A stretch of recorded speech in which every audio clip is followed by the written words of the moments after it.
कुरान की सूरह यूसुफ की आयत 111 में अल्लाह फरमाता है, और कुरान हर शे की तफसील है। यानी कायनात की इब्तिदा से कायनात की इंतहा तक जो कुछ भी हुआ है और जो कुछ भी होगा, कुरान में हर एक चीज की तफसील मौजूद है। हाफिजुद्दीन अल नसाफी की किताब तंजील हकाइक अत-तावील में लिखा है कि हजरत अली रज़ी अल्लाह तआला अन्हु ने फरमाया कि कुरान का सारा निचोड़ सूरह फातिहा के अंदर है। यानी कुरान को अगर पूरा इकट्ठा किया जाए तो सूरह फातिहा बनेगी। यानी सूरह फातिहा के अंदर पूरे कुरान की इंफॉर्मेशन है। अब कुरान में क्या क्या है, इसके लिए आप सूरह यूसुफ की आयत 111 को जहन में रखिए, जिसमें जिक्र है कि कुरान हर शे की तफसील है। आप रज़ी अल्लाह तआला अन्हु आगे फरमाते हैं कि सूरह फातिहा का सारा निचोड़ बिस्मिल्लाहिर्रहमानिर्रहीम के अंदर है, और बिस्मिल्लाहिर्रहमानिर्रहीम का पूरा निचोड़, उसका पूरा इल्म अगर इकट्ठा किया जाए तो वो बिस्मिल्लाह की बा के नुक्ते में आएगा। यानी कुरान जिसमें पूरी कायनात का इल्म है वो सब बिस्मिल्लाह की बा के नुक्ते में आता है। अब बा के डिजाइन को देखें कि ये कैसे लिखा जाता है। यानी एक कर्व है जिसके नीचे एक नुक्ता आता है। अब ब्लैक होल का डिजाइन देखिए, जो साइंस के मुताबिक एक जाला सा बिछा हुआ है और उसके अंदर एक स्ट्रॉन्ग कर्व है। ये पूरा कर्व एक ब्लैक होल है, जिसके बिल्कुल नीचे उस ब्लैक होल की सिंगुलैरिटी मौजूद है। इस ब्लैक होल के ऊपर इवेंट होराइजन है, जिसमें गिरने वाली शय हमेशा के लिए फना हो जाती है, यहाँ तक कि ये रोशनी को भी अपनी तरफ खींच लेता है। अब साइंसदानों के मुताबिक इवेंट होराइजन जहाँ से शुरू होता है वहाँ से उस ब्लैक होल का कर्व शुरू होता है, और जिसके बिल्कुल नीचे सिंगुलैरिटी एक नुक्ते में मौजूद होती है।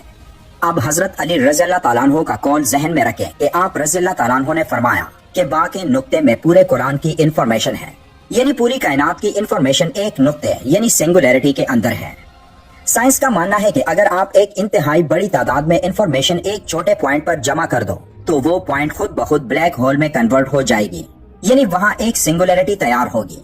ये सिंगुलैरिटी जो आज साइंस की जुबान पर है, इसका कॉन्सेप्ट आज से 1400 साल पहले इस्लाम में पेश किया गया था, जब हजरत अली रज़ी अल्लाह तआला अन्हु ने फरमाया था कि कायनात की पूरी इंफॉर्मेशन बिस्मिल्लाह के बा के नुक्ते में मौजूद है। पिछली वीडियो में हमने आपको ब्लैक होल के बारे में बताया था कि ब्लैक होल के इवेंट होराइजन को टच करने पर आप कैसे कयामत तक जो कुछ होगा उसकी एक्सेस आपको मिल जाएगी। यानी आप उस मुकाम पर पहुंचकर कयामत को देख सकते हैं। लेकिन कयामत से पहले के वाकयात के बारे में क्या ब्लैक होल की उस सिंगुलैरिटी से उनको भी देखना मुमकिन है? साइंस का मानना है कि ब्लैक होल के अंदर जो चीज गिरती है तो उस चीज के साथ उस चीज की इंफॉर्मेशन भी ब्लैक होल में चली जाती है। यानी उस चीज के एटॉमिक स्ट्रक्चर की, उसकी सब एटॉमिक पार्टिकल्स के बारे में हर एक इंफॉर्मेशन भी ब्लैक होल के अंदर चली जाती है। अब ब्लैक होल के बारे में हम जानते हैं कि इससे कोई भी चीज बाहर नहीं निकल सकती, तो उस चीज की इंफॉर्मेशन भी वापस नहीं आ सकती। साइंसदान इसी बात को स्टडी कर रहे हैं कि उन चीजों की इंफॉर्मेशन के साथ क्या होता है।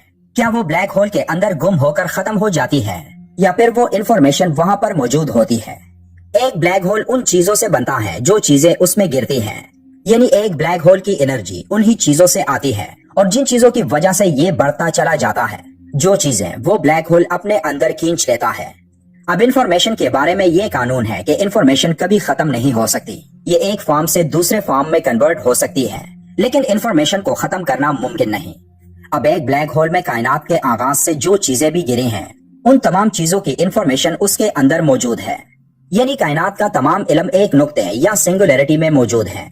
तो कायनात के आगाज से इस वक्त तक और फिर कयामत तक की तमाम इंफॉर्मेशन एक ब्लैक होल में मौजूद है, और वो तमाम इंफॉर्मेशन कुरान में, और कुरान में सूरह फातिहा में, और सूरह फातिहा से पहले बिस्मिल्लाह की बा के नुक्ते में मौजूद है। ये वही नुक्ता यानी सिंगुलैरिटी है जो बिग बैंग के साथ वजूद में आया था, और जिसमें ता कयामत एक एक पार्टिकल की इंफॉर्मेशन स्टोर है। मशहूर साइंसदान स्टीफन हॉकिंग का कहना था कि एक कायनात का ब्लैक होल वर्म होल के जरिए व्हाइट होल से मुंसलिक है, जो हमें किसी और कायनात में ले जा सकता है। यानी ब्लैक होल मुख्तलिफ कायनातों के दरमियान सुरंग का काम देते हैं। ये ब्लैक होल आपको मुस्तकबिल में लेकर जाएगा, तो व्हाइट होल और वर्म होल के जरिए माजी की खिड़की खोलने का सबब बनेगा।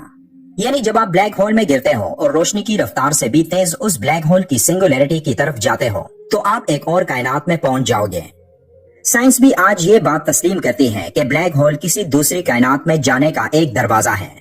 कुरान की सूरह वाक़िया की आयत 75 और 76 में अल्लाह फरमाता है, तो मुझे कसम है उन जगहों की जहाँ तारे डूबते हैं, और तुम समझो तो ये बड़ी कसम है। अब इन आयात में सितारों के डूबने की जगहों को यानी ब्लैक होल्स को अजीम कहा गया है।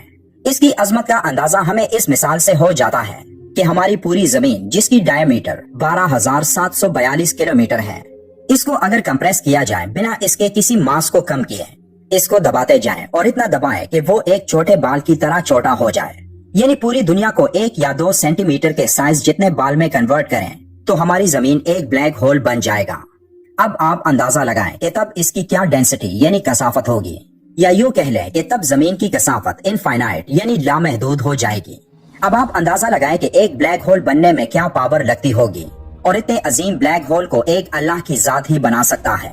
और इसीलिए अल्लाह ताला ने इन ब्लैक होल्स की कसम खाई कि अगर तुम समझ सको तो ये बहुत बड़ी कसम है। इसके अलावा आप सल्लल्लाहु अलैहि वसल्लम के मेराज के सफर पर जाते हुए जिस बेरी के दरख्त का जिक्र है वो कैसे कायनात से जन्नतुल मावा की तरफ जाने का रास्ता है। क्या वो बेरी का दरख्त एक ब्लैक होल है? इसके बारे में तफसील एक और वीडियो में। हमारे साथ रहिएगा और वीडियो को लाइक और चैनल को सब्सक्राइब करना मत भूलिएगा।